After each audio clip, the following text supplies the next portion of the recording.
What up, Pittsburgh Steelers fans? Matty P, Marky D, preview edition of TDU Boys to celebrate or to at least preview today's Thursday night football matchup against the Tennessee Titans. Feels weird because it's Friday morning for Mark and I. Mark, how you doing this fine morning? You say preview? I thought we already lost. Check Twitter. Yeah, I know. Well, I mean, going by the live chat, sounds like we already lost. Like throughout Twitter and social media, it's like we're not going to win this game. So I'm super keen, man. This is great for us. It's like an 11 a.m. game. This is a good day. This is Steelers versus Titans. You got the day off? Are you just focusing on Steelers? Yeah, I won't be. Yeah, I'm having a barbecue tonight, so I won't be doing any driving, not doing any PCYC stuff. So yeah, do Steelers, and then I got to. But when I say barbecue, me and my mate is going to get pizza and just get drunk, like so there's no barbecue happening. Yeah, got to make it sound good, So I'm going around his house to have some pizza, have some drinks, and actually that's tomorrow. Oh, I don't know. That's tomorrow. So, anyways, I'll get drunk anyway. We'll see what happens. There we go. Anyway, let's get into it. But we're going to bring up Portner's comment over the show. Yeah. Portner says we win 5-3. I was like, so. Are you saying that's going to be the Steelers record? And then, yeah, I know, Brian. Friday morning football. It's Friday lunchtime football for us. And then he actually does think that we'll win off a safety and a field goal. That'd be unreal. I mean, let's start with the thing that I woke up to was the report, and we'll see it in the game later on. Mm-hmm. Matt Canada on the sideline. If Matt Canada finds media press conferences difficult, and if Matt Canada can't get it right in the booth, and if Matt Canada hears fire Canada and finds that frustrating enough, I can't imagine how any of that is going to be better on the sideline. I think this is a recipe for disaster. I don't. You know what? It might be good in terms of on-field play, but I just, to me, this is like another nail in the coffin, if you like, toward Matt Canada going, and I can only see this ending in him not finishing out the season. I just something's going to happen. I don't know. You know what it feels like? It's kind of like when you ever play soccer? When you play soccer and you had the coach, you had the son in the team, the son was terrible. You ever had that? And everyone knew the son was terrible. Rugby, but yeah, same. Yeah, like they knew the son was bad, and they played the game and they made the team. And it's kind of like that situation. They're moving him around. Well, we'll put him at fullback. He's all right. We'll put him at goal. He'll be fine. Okay, we'll put him on the bench and start him next minute. No, mate, he sucks. He's terrible. Get him out. So maybe the Steelers are doing that, and we talked about that too. We talked about that Matt Canada has to be on the ground level to hear the frustration, to just feel the game as well, not just see the game from a bird's eye. That hasn't worked in 2.5 years, 3 years. You know what's crazy? It's taken this long to get down there too. It's taken a long time. Well, wasn't he in one of them toward the end of his first year with Ben? I feel like he was. Maybe. I feel like he did one game. Because I think Ben got frustrated, and that was, in the height of that whole fourth quarter in the dirt stuff. Here's an over under. Pickens or DJ yelling at him. 0.5. It happens or not. Does it have to be those two players? Who else do you think it would be for a player to yell at Matt Canada? TJ's got too much. TJ's too respectful. I could see Najee getting fed up. Oh wait, Najee's a bit of a fan of him.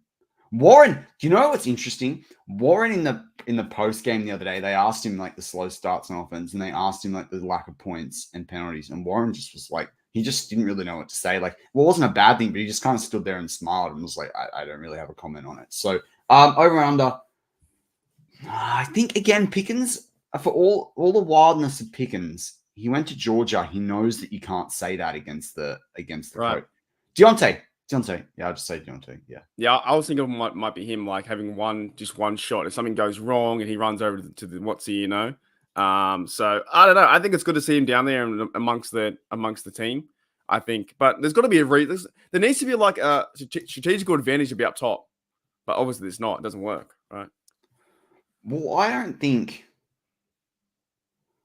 I think there's a strategic advantage to being up top, but I don't think, how to put this, you can get that from other coaching staff.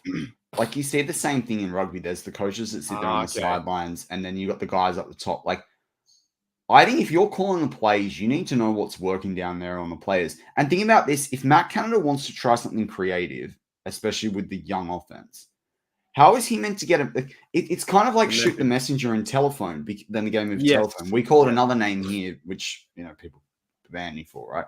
But it's a game of telephone, and that like if Canada wants to tell Najee to hit a hole, he's got to mic up to someone down there on the sideline who's then got to talk to Najee. Like I know that they can hand the mic, but it's just disjointed. It's not like Najee comes off the field with a quick breather between a play. It's like Najee, when he goes here, I want you to go here, or you know what I mean? Like I never thought of it. There's so many young guys on the offense. You're not actually coaching the offense.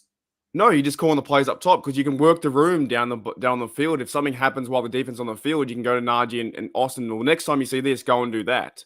Or if the guys are seeing something, if they're being a particular way of blocking scheme or something's different to what they're seeing something different on the field that the other team's scheme for them, what they saw on tape. That's a tougher conversation for them to have, unless you have Tomlin sit there and override the plays. But we know that Tomlin doesn't deeply override. He doesn't necessarily override the plays. He might say something like, and Ben talked about this on Football 2 weeks ago. He might say, "No, we're going for it on 4th and 1." He doesn't call the play that they're going on very rarely. Apparently, Ben reckoned he called the QB sneak from Kenny against the Rams, but he doesn't sit there and call those plays. So again, I just think there's too much gap in the communication, which is why I do see a benefit on the sideline. But I think the overall optics on the sideline, like the fact Steelers fans are going into that stadium tonight, knowing that he's on that sideline, the Fire Canada thing is going to go wild. I mean, the Fire Canada was at a Washington Commanders game. Like, it's a thing now. Like, it's just it's even wild. It's bigger than just him. It's like they're just saying it to say it. And you know what? I thought about that too. I think because it's easier to say Fire Canada. It's easy to say. It just really rolls the tongue. Do you think that when Matt Canada wins the game, 35-3, that he does like a sneaky fist bump to the crowd or something like that and tells them to shut up? Or like something like, or points to the crowd or says, like Leighton Hewitt style, or, tells them what's up? So, my opinion on like the whole, Matt Canada's a human. We've got to be respectful for that, blah, blah, blah, blah, blah. I think it's an excuse. If he goes and does that crap, he's got no one in his corner. They can't, and honestly, oh my gosh, Jennifer, thoughts go out to you completely. Hope everything goes as best as possible. Let us know. Absolute thoughts and prayers with you. These sorts of things are much, much bigger than football, but the little things, positive things in life help anyone get through sickness. So hopefully Steelers can get that win for you guys as well. But I think, what's Canada got to win out of doing that? Like Canada, it's one game over 30, like 2 games over 30 points that he's ever coordinated in the NFL. If that happens, like there's nothing to gloat about. He's one of the worst offensive coordinators ever. Like that. He is. Signed, sealed, and delivered. He is. But I also found it funny too that when he dropped the phone the other day, the phone fell over, and he said, "Oh, you guys are going to blame it on me too." So you dropped the phone. It is your fault. No, but he didn't touch it, but it just fell off the thing. And then he said, "Well, that's apathy, right? And that apathetic behavior is going to win anyone nowhere. Like if I'm an offensive player right now, particularly like a experienced player like a Deontay or a Pat Freemuth, even though he's not fit, I'm going to be sitting there going, this guy doesn't know how to control it. Like I am getting over. I know that we all are really cranky with mainstream NFL media, and we're cranky with some of the Steelers media and all of that. But the attitude from the Steelers coaching staff and coordinators, including from Mike Tomlin toward the media, is not going to do them any favors. But maybe they're over it too, man. Maybe they're kind of done with it too. Sorry, they get paid a couple of million a year. Tomlin's on probably about 10 million. He's on over 8. He gets paid to front up to the media 4 or 5 times a week. This has been, I reckon, this has been one of the worst years of all-time clickbait and all-time drama media that I've ever seen. Totally. But as I said before, the fact that in the modern age, like we're on YouTube right now talking about Steelers to people on the other side of the world, those press conferences get put up on Steelers YouTube. You are no longer just speaking to the media. You are speaking to fans who buy the jerseys, who buy the season tickets, who drive hours and fly over on the other side of the world to see games, who tailgate for a day and a half to watch the team. We've got to rise above 30 idiots in the media pack.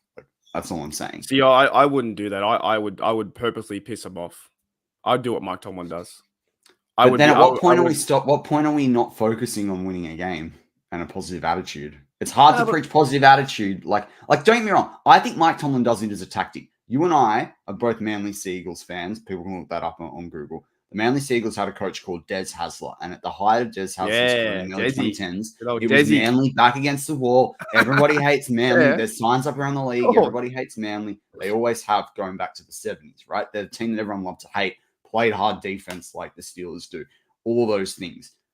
This is the only thing with Tomlin. I think he's above it, but Matt Canada, I don't think is above that. That's my issue. I think Matt Canada, this is I don't like you. You all suck. But it's like people aren't criticized. Like people are starting to get personal because there's a lack of accountability and responsibility, which means people can't relate. But at the end of the day, people are frustrated with Matt Canada. The numbers on the stat sheet don't lie. It's not one season. It's 3 seasons. But yeah. Here's the point I've got to, Rug. I think if Matt Canada if one of the fans who was saying fire Matt Canada, I would give probably $100 that they wouldn't say it to his face. Like they wouldn't. I wouldn't say it to his face. And I said fire Matt Canada last year. I reckon the average Pittsburgher would tell him to his face. Nah, I don't think so, man. I just don't think you do that. I think I'd tell him to his face. I'd tell him to his face straight away. You'd walk up and go, fire Matt Canada. I wouldn't say fire Matt Canada. I'd say your offense sucks. What are you doing about it? I don't think so. I don't think they would, man. I think when the push comes to shove, I don't know about other people. I'm saying I fucking would. Yeah, but when you see a person in front of you, a coach in front of you that's doing the game like that, you have all the crowd going off, and then the disconnect is like it's a one big thing now. But the minute he walks past you in a grocery shop and he's buying bread, you're not going to walk up to him and say, "Fire Matt Canada." I probably wouldn't because I have respect for people's time, right? But if people as well. If I'm walking into the Steel, if I was walking the Heinz Field, Acrisure tonight, that's right. If I was walking into Acrisure tonight and I saw him, I would say, Matt Canada, I hope you call the best game you ever called in the NFL because what we've seen today up until today is trash. I would openly say that. I do not care. See, I actually wouldn't even go to if I saw Matt Canada, I would just be like, "Hey, man," or it's like, "What's up?" I wouldn't go necessarily seek him out. That's a dickhead move. But if he walked in front of me, I'd be like, "Hey, Matt, can you?" I'm probably the other way. I would say, perhaps tonight you might like to call it, a better offensive game. Like I'm a bit more like cheeky like that. But we are going to talk about other things just besides that. I wanted to quickly run through the injury report for the Who's Steelers. out? Yeah. Levi out. So, like the Steelers love to do, the only person that's ruled out is Minka. Levi is questionable, so that's an game time decision. That might have come out since we started the show in the last half hour, but on the official injury report on the website, he's questionable. From the Tennessee Titans, guys that are out are Chris Hubbard, the tackle. You have Ryan Tannehill, obviously we know he's out. Roger McCreary's out. I like him. He's a young, good corner from 2 drafts ago. Mike Brown, the DB, is out. And then there's a bunch of guys that are unspecified. There's a stack of them, actually. Kendall, the cornerback, Chris Moore, the wide receiver, Autry, who's a pretty good inside interior defensive player, Derrick Henry, unspecified. I mean, most of these unspecified guys, you think they'll play.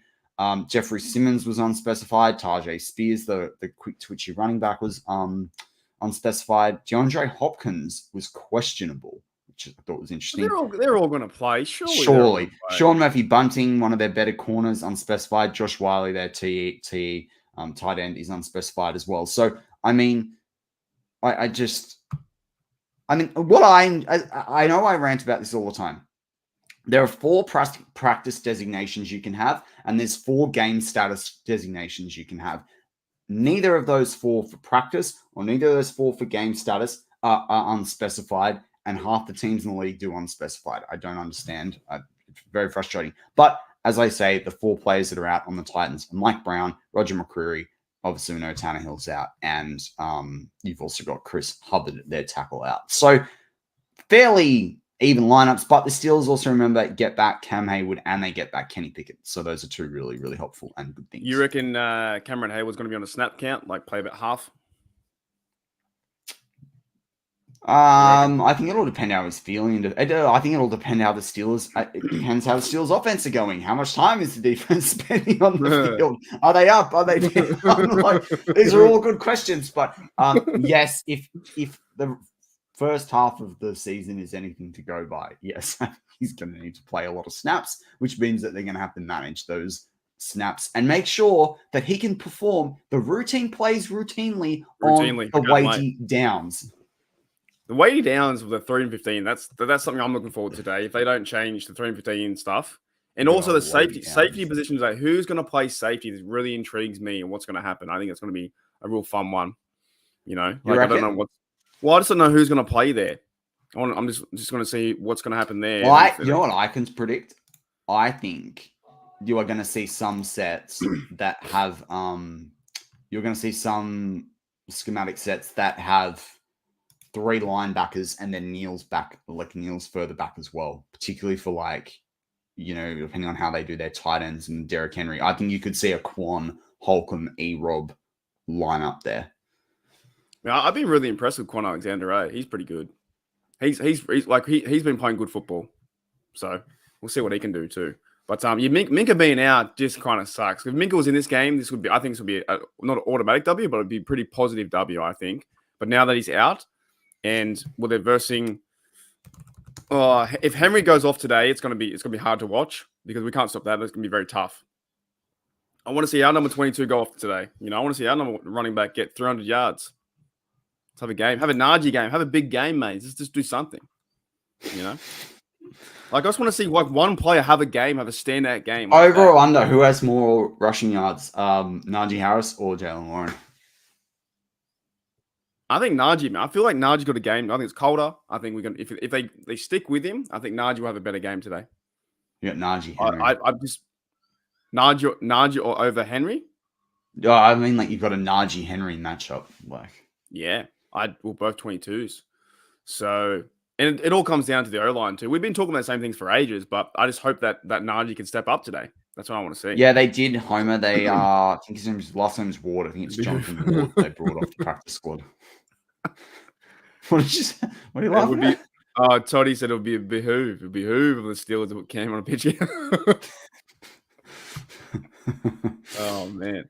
How about let's get into that defense because you talked about the safety. DeAndre Hopkins had 3 touchdowns last week. Yeah, that was crazy.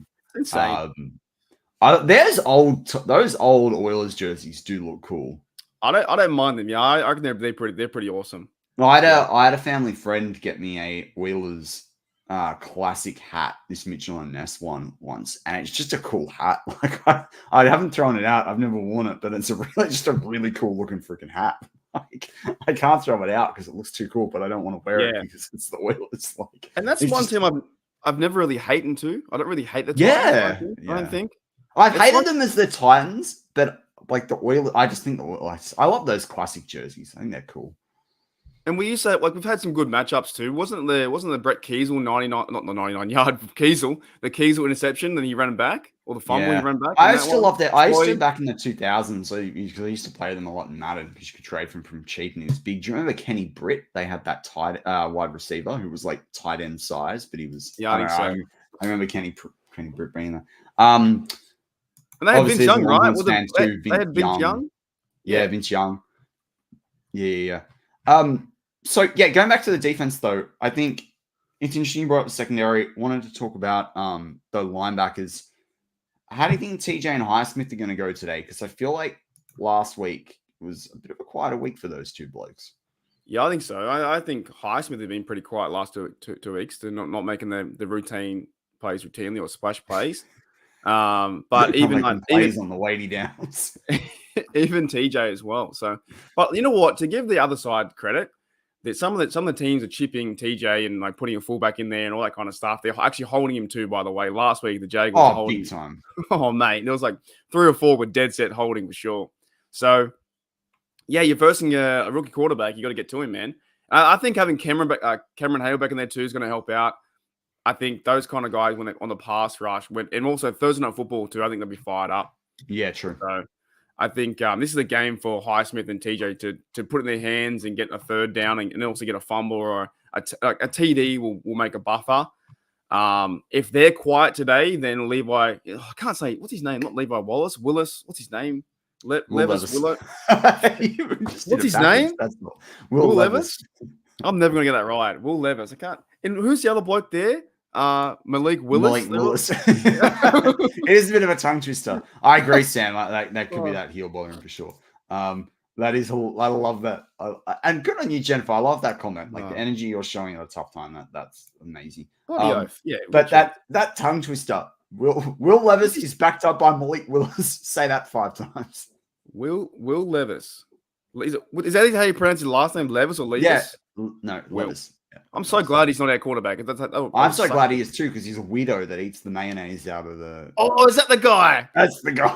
Oh, Jesus. All right, cut the show. Show's over. He's done. I can't eat it. I can't. I struggle to even talk about mayonnaise. It makes me. Oh, Did he put that in that? Dude, what a I can't weirdo. have it. Even before I had my like dietary issues, I can't. I just. Why? The smallest amount of mayonnaise, I will vomit. I like if my wife gets it out of the fridge, I kind of like she doesn't even have it that much anymore. I leave the room. I can't stand it. Like it is not a good time. You know what it is too? It's like I thought his name would be like William Levis would be like a better name, you know. Then you can short down to Will, but it's like already Will Levis. Yeah, I'm like a mayo guy. I can do like 50%. I'm okay with it, but not. He actually put it into a coffee. Yuck, man. Malikus Willis Levis. I have heard, in fairness, I have heard of people that eat the peel, eat it with the peel. You missed it. Look, I saw that, yeah. Malikus Willis Levis. Boom. That's so dumb. Canada, fail us. Well, what's the fire command in Harry Potter? I don't know. I have no idea. Yeah, Malikus Willis Leviosis. Bang. That's so dumb. Speaking of weird stuff, I heard today that podcast, bro. I don't know where we're going with this previous show, but I did hear that like I saw an article this morning on our news talking about Kim Kardashian's kid North eating onion raw. Like I don't know. Who are these people? I know what is going on, man.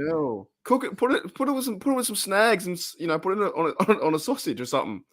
Oh man! Only Heinz. Yeah, I can't have Heinz anymore. They don't work for dietary stuff. But yeah, I miss the good old Heinz. But you got to have that. They are the sponsors of they were of the stadium.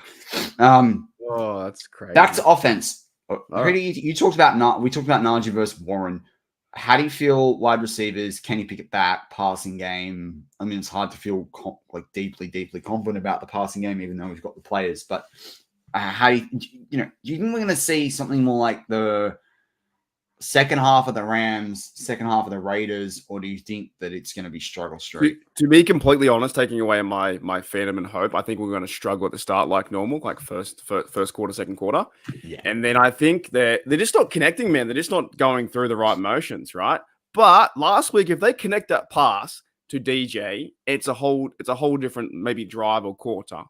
So that was a mistake where they dropped it, and then but DJ has to take some responsibility for that. 100%, he does. That's a classic, and this goes back to remember when I said when they were going to re-sign DJ, he's not a $20 million plus year receiver because he doesn't do those routine plays routinely, right? But he is really good at separation. He has a really good release, and he can run awesome routes.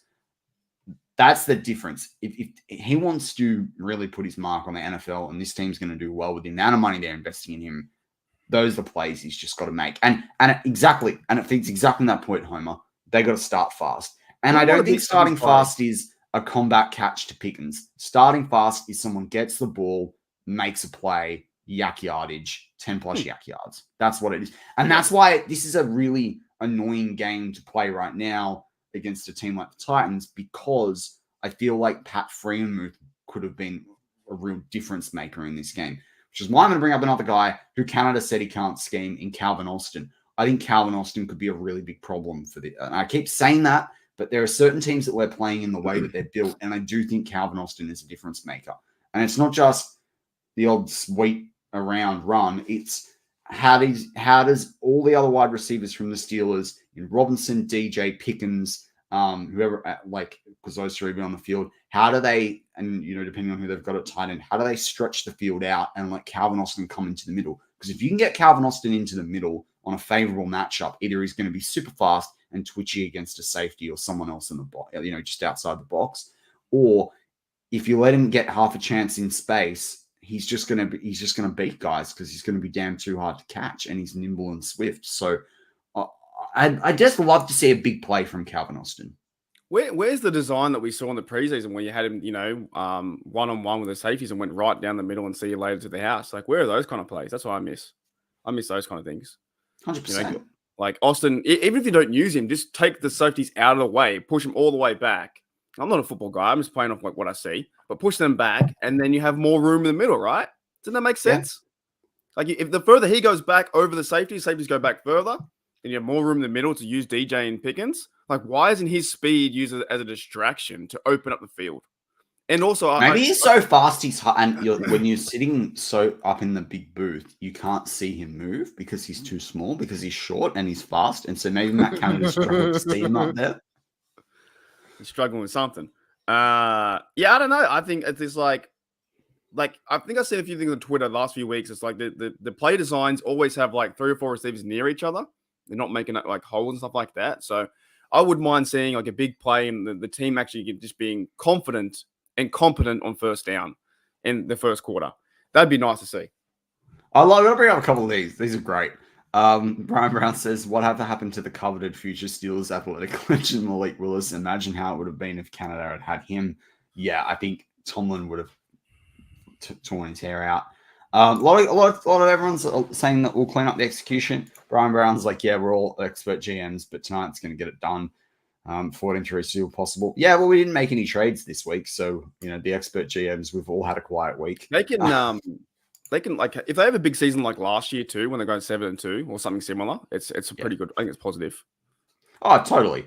Sam Oliver says, do that first play again, just throw it to Pickens this time. Well, yeah, I mean, Pickens can't do it. We do have to remember that, like, Pickens is a second year. I mean, I think he's an absolute legend, but I love him. I love everything about him. But I do think we have to. Yeah, Pickens can only do so much. What's the game plan you think tonight within regards on offense with like Pickens or run the game? What's their idea? You think? Oh, I think you know what? I know we talked all about Canada. I think it depends on how much weight Canada really has in that room. Because if I'm a classic Mike Tomlin and I put Mike Tomlin in his head, they need to play strong defense tonight, minimize turnovers, particularly because of Kenny's a bit sore. You got to run the rock. And I reckon they're going to run it early and often as much as they can, even if it doesn't work. So I honestly, okay. I just want to stop you there. When we say run the rock, right? How do we meet? We just we don't want 2 yards. Like, how do they do that? How do they? What kind of? I don't think we want to. So this is what I was going to say. I don't think we want to see them get 2 yards. I personally think that when I say run the rock, I'm not saying sweeps. I'm saying down the guts, up the middle, like between the gut, anywhere between the guards, or maybe between the guard and the tackle. But those first few gaps, like the A gap, the B gap, C gap, and maybe on the odd play, the D and E gap, if you've got a particular blocking scheme and there's like someone wrapping around or pulling, to use NFL terminology. But what I mean is, I think, and it's funny I'm saying this and all the criticism I've given all season, but the fact of the matter is that if you've got the ball, it's very hard for the other team to score unless you make a mistake, right? And they've got Derrick Henry, and the Steelers can't afford to be behind if they start getting their run game going. So I do think we're going to see a few drives where they run the rock, and it's going to look bad. It might even look like what it's looked all season. And everyone will be like, oh, this isn't fine, Matt Canada. But actually in this game on Thursday night on a short turnaround against a team like the Titans, I actually think it's really important to dominate time and possession more than it ever is, because Will Levis as well has come out and had this other big game. If you can put him on the back foot, where even if you're only going up, getting field goal, if you can get any sort of lead on him and the time crunch comes into play, particularly if the Steelers can win the toss and defer, that's going to make a huge difference in this game. Because we know Kenny Pickett is 6-0 against the spread in primetime football matchups. Will Levis ain't like that. Really? There you go. Yeah, I saw that this morning. We know this. I didn't know that. There you go. Hey, I might have jump on tab right now. Yeah. Well, he's -3 today, so it's worth it. Okay. 6-0 really in primetime. 6-0 against the spread, primetime football. We don't know what Will Levis is like. Will Levis is playing away to the Steelers at home against that Steelers defense. Levi Willis. Did I say Levi Willis? No, it's me, man. I stopped. Okay. I thought I said Levi Willis. You said it right. So, so yeah, I mean, from that perspective, anything you can do to put that pressure on and running the football does that. I think it's absolutely crucial. So when I say run the rock, I think, most people say they want to see it run a lot. I think you and I more would want to see it in most sense of the word. We're getting yards. It's consistent yardage. The offense is moving. There's momentum. But I think isolating it to this game, I think you need to soak up as much clock as you damn well can. Because if the Steelers are within 3 points, even with like 3 or 4 minutes to go in this game, and let's hope this isn't the case, you've got to back this team with this defense, this experience, Kenny Pickett over Will Levis every day of the week. But yeah, Brian says, I take any team and bet the Falcons with a grain of salt. Steelers look awesome every time they play them. That's true. That's very true. Yeah, it is true. We do play them pretty well. They didn't start the season too bad, though, to be fair. Yeah, and I guess because the NFL media is going to jump around Will Levis in Jump the around. the 4 TDs. So I still can't believe he eats the mayo. That's disgusting. So he got the 4 TDs, so they're going to be like all on him. It's quite a lot of pressure on him too, because it's like now his first start. Big time. The pressure's all on him, man. Yeah, he eats mayo out of a can. It's terrible. So, yeah, I'm excited to see what happens. Can someone please slime Matt Canada with mayo as he's going into the Steelers time? Just that'd be gross, dude. Because it would just look awkward. I don't really want that. That would be. Did you hear too? The pigeons are there as well. The pigeons are back. I've seen a bit of pigeon mention in the live chat. Yeah, I saw the pigeons on Twitter, so they're there as well. And it's like really cold game. So I hope the Steelers can get out of their funk, which was the Jags game, which was the refs were involved and Jags were the better team. We know that, but I think they can get out of their funk tonight. I think they can beat Titans. I think so. What, you have a score prediction? I've had like 20 scored different ones. They change all the time. Okay, my real one, I'm going to say, you know what? If the Steelers want to do something and have like a bit of, maybe more relaxed atmosphere from the fan base, I reckon they got to score 30 tonight. They have to score 33 points or 31 points. I'm going to go 30. They're going big, man. They haven't done that. Oh, wow. Well, they have to, right? I don't think this is going to happen. This is a game for it. I think let's get a TD, just be on fire the whole night. I'm going to go 34-16. Steelers win. 34-16. How many defensive scores do the Steelers have? I'm going to go none. I'm going to go Jalen Warring's TD, Najee, Pickens. Actually, 34. Can't be 34, can it? Yeah, you can. Yes, you can. You can have 4 touchdowns and 2 field goals. For 34? Yeah. Oh, okay. 4 7s to 28, then 2 to 6. Yeah, we'll do 34. So Najee, Pickens, DJ, and actually no, I kind of like Washington too. So no, wait, Najee, Warren, Washington. Pickens. Oh, Darnell. I was like, yeah, you're like, who's that? Who's that guy? Who's that tight end? I was like, James Washington left a long time ago, mate. Well, he hasn't been targeted that much. Yeah, Pickens, Pickens, DJ, Najee, and Warren, 4 TDs, and yeah, I just hope for a big game because we just need to see that. We haven't seen it in 50 games, something like that. Been a long time. It's nuts. But we all know what's going to happen. Slow start, first quarter, second quarter. Game's going to get into it. They'll probably win like 16-13, something like that. Big Spur Toddy, I can't see 30 points. Yeah, I mean, maybe Calvin Austin returns a punt for a TD. I'm going to call that. No, I'm not. Yeah, they've been talking about it too. I think Mike Tomlin kind of called him out this week or slightly called him out and said we need a big play there or something, he said. So Calvin Austin can make a play there. We've still got no McFarland. He goes 2 years without a TD. Imagine, dude. It's getting closer. Like, there's no guarantees in this offense. No guarantees that they can. So, I reckon Allen Robinson gets a key TD in this game. He might do nothing else. Like, he gets like 1 reception on 3 targets for 7 yards, but one of them's a TD. You know what though? Deontay dropping that sitter last week was poor. That cost the Steelers in the end zone. Oh, in the gut, yeah. Like that's not good enough from him. I haven't talked about it that much this week. I was almost going to do a show on the Dropsy show It's been a crazy week I've had outside of everything Steelers, and I almost wanted to talk. Like I did want to talk about it, but like that's you can't do that. Yeah. 6-piece pigeon. You see that one? At KFC? Yeah. That's awesome. Wow. Yeah, that's Kentucky Fried KFP. Pigeon KFP. bucket. Have you tried? Can you eat pigeon? You can't eat pigeon, can you? Surely not. Why? Surely You can't eat pigeon, can you? Yes, you can. Yes, you can. It's like any game meat. But where are we going to go like hunt pigeons in Sydney? Well, not anymore. Yeah, like it's not a. But my grandfather used to eat a lot of pigeon. Just go and grab one on the. Just come on the way home. I'm ducking out to the shops. Boom! There's a pigeon.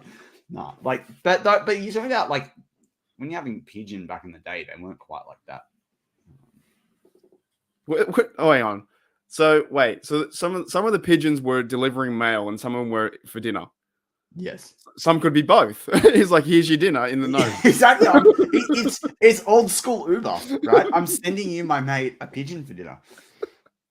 I'd hate to be that pigeon. No, but they'd separate them because carrier pigeons, that takes a lot of training. To be a pigeon? To be a carrier pigeon with the mail. Okay. Yeah, right. You know what? I used to have you ever heard this joke where I don't know if you ever used it in America that my mate told me this one. He used to convince people in America that kangaroos used to deliver the mail. You ever heard that? Oh yeah, I've heard that one. Yeah, it's good. If I said it better, it would have been more funnier. Yeah, it would have. Said that one. Ryan Brown says, "Remember, it's NFL protocol that the refs have to call at least 2 BS penalties on the Steelers every game." Yeah, Holcomb's going to get one for sure. You reckon Holcomb gets one? Oh, I hope not. Yeah, he's playing well. More is optional, but they will be fined unless the quota is met. Yeah.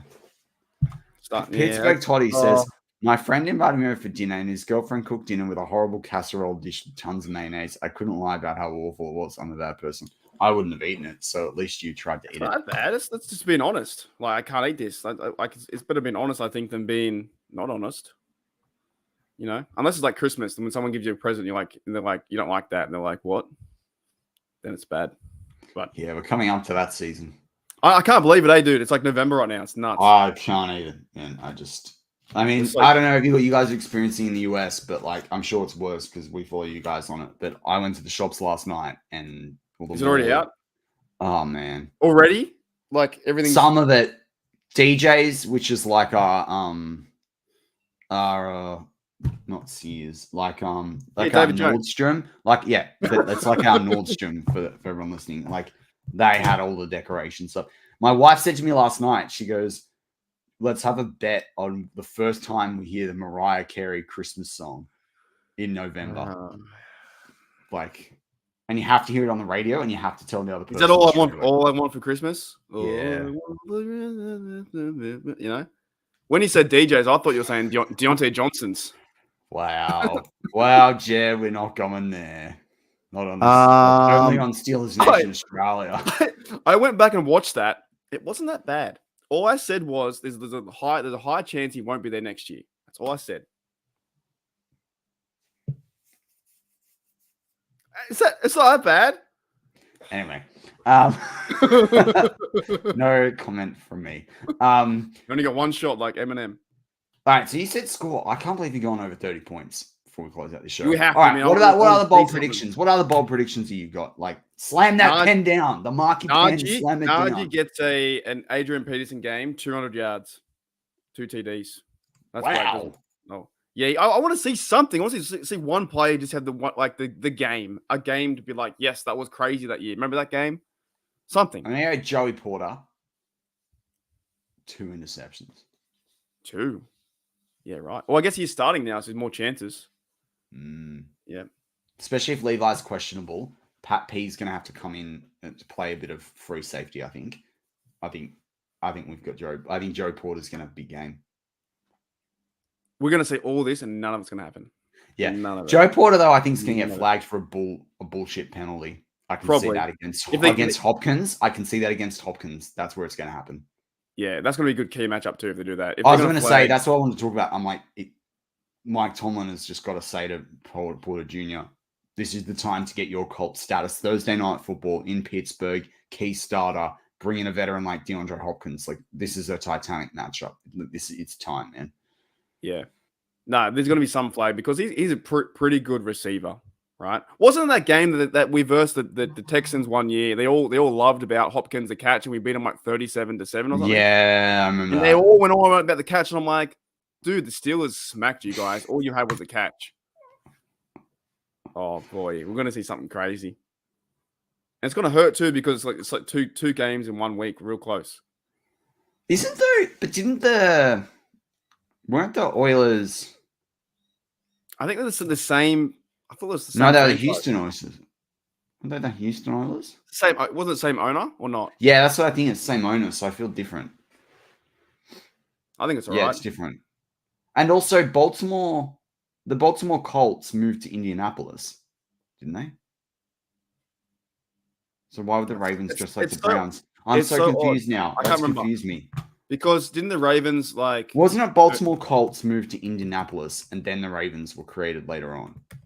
I'm now confused. Didn't one of the owners change, like go and say see you later? And Baltimore Colts moved in basically the middle of the night. Yeah. Yeah, because Robert Irsay, who bought the Los Angeles Rams franchise, and then historic trade of teams with Carroll Rosenblum that year. Then 12 years later, he moved the Colts to Indianapolis, and they now play at Lucas Oil Stadium. That's right. So why would the Ravens wear the Browns gear? I didn't know about that. Well, the Ravens turned into the Browns. Isn't that right? I can't remember. I don't remember, dude. There's so no, the Ravens. Now I'm really confused. Well, when the Browns like the new Browns right now aren't the same guys from the last management. No, someone else, right? No, but and they still. I can't believe we're going to this close of the show. Back to be a preview game about the Steelers. Back to Taylor Swift. Oh my God! Be there? Can we? Have you seen the stats with Kelsey with and without her? Oh, he's got like 180 yards, something like that. 108 yards versus 50 yards. 108 yards. Oh, 108. Okay. Yeah, I think that's time's up, eh? Like we've had enough of her. Yeah, so the Houston's so I was right. Yeah, so Houston moved to Tennessee and played as the Tennessee Oilers for 2 years, and then they changed their name to the Titans. So I think it's different because it's the same owner. Like the Chargers haven't changed all their owners, and they've moved, and they haven't changed all their owners, haven't changed their jerseys, and like their classic jerseys are the same. Do you know who should change owners? The Raiders. They went and fired. I still don't get over the teams that are commenting on everything else about the NFL before the game. How the hell does someone that rich have that shit a haircut? I don't know. I've just never seen a weird looking bloke. Okay, the Chargers should have stayed. Yeah. Have you seen Mrs. His Mrs. like fucking 25 years old, mate? You know, like the age gap on that one is ridiculous. Yeah, but they don't. She doesn't have to procreate with him. You reckon? Nah. Mark Davis' wife. Just get the old bastard drunk. Yeah, she's young. Oh man, she's real young. It's kind of odd though. He looks like a almost. I don't get that one. When you're dating someone that's like younger than your daughter, I'm a bit like. Yeah, he looks like that haircut is just like straight beam. Oh man! And when he had Gruden there, and they had the same haircut, like Gruden went from having average hair, like when he was on TV, to having a shite haircut because he went to the same barber. Like I don't understand. You just can't you just can't tell me that that's love. You know, if I saw the picture of those two together, like that, those two together are love. You know what I'm saying? Like that's not love. No. 100%. Like they both must know, like, I'm here because of this reason. It's like Al Pacino. Do you know he's got like a 26-year-old girlfriend, 27-year-old girlfriend? They've had kids, and like he's like 83. Anyway, that's a massive side note. Like these guys are scoring more points than the Steelers. Yeah, well, the Raiders are in a bit of trouble too, man. So. Mate, I couldn't believe that. Like, I saw the offensive coordinator fired, and then it all just went, the notifications went bing, bing, bing, bing, bing, bing, at bing. like 12 midnight. That's bad news, man. Yeah, he's sleeping. He got fired. terrible. Also, this could be another like Jamarcus Russell, because even if they get first pick in the draft, which I don't know how they can do that over the Bears, like with the Bears the way they are. Like, I've heard some interesting things about Caleb Williams. True. But do you have a score prediction? Did you do one or not? No, I didn't. I'm gonna go. What do you reckon? 12 field goals, 2 TDs. I'm going to say it'll be somewhere between 23 and 26 points for the Steelers. I like it. And I reckon there'll be about 17 to 20. So let's call it like it'll either be 23-17 or 26-20. Yeah. All right. So we win. Yeah. So Steelers win. I just hope we see some good football, man. I know I'm not giving up just yet. Do you know what else I could see? I could see them having a pretty good first couple of drives or score points in a really cool way in the first quarter, then do nothing till 10 minutes to go in the game. Yeah. On offense. I wonder how Kenny's going to play that. Kenny's got a sore ribs, though, too. Yeah. They'll protect him, I think, a bit. I think you'll see him, and I think you'll see him warm up as the adrenaline kicks in, but he's just got to be smart. He's got to be really smart in this game. And that's where you go back to the running game. Najee and Warren have to help him out in this game. Like, they've got to do the right thing by the quarterback, because he saved their ass a number of times. They got to save his. But yeah, I mean, for that, I think we can wrap up this preview edition of Steelers Touchdown Under. I think it was wrapped up about 6 minutes ago before we got into the stories of the movements of all. I love how it does that, man. I love how it goes from like one bit to the other bit. You never know where it's gonna go ever.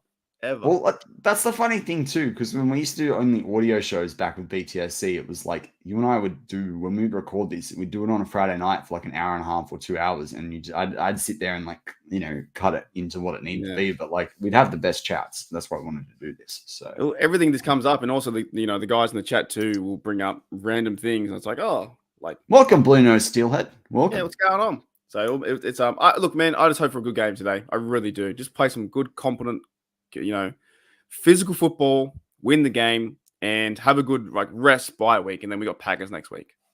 So also we'll have a takeaway show out after this. Don't know if we'll be doing the live tomorrow, guys, but wanted to get this one to you guys as a pregame show. As always, for those of you that like the show, hit the like button. For those of you that aren't subs, that are enjoying our content, hit that sub button. Will really help us out. We want to close out the season close to a count as 1,000. Really keen to be able to offer you guys some things through YouTube once we hit that 1,000, which we're allowed to do. Can't do that right now, unfortunately. But as always, Marky D. Go Steelers. Here we go.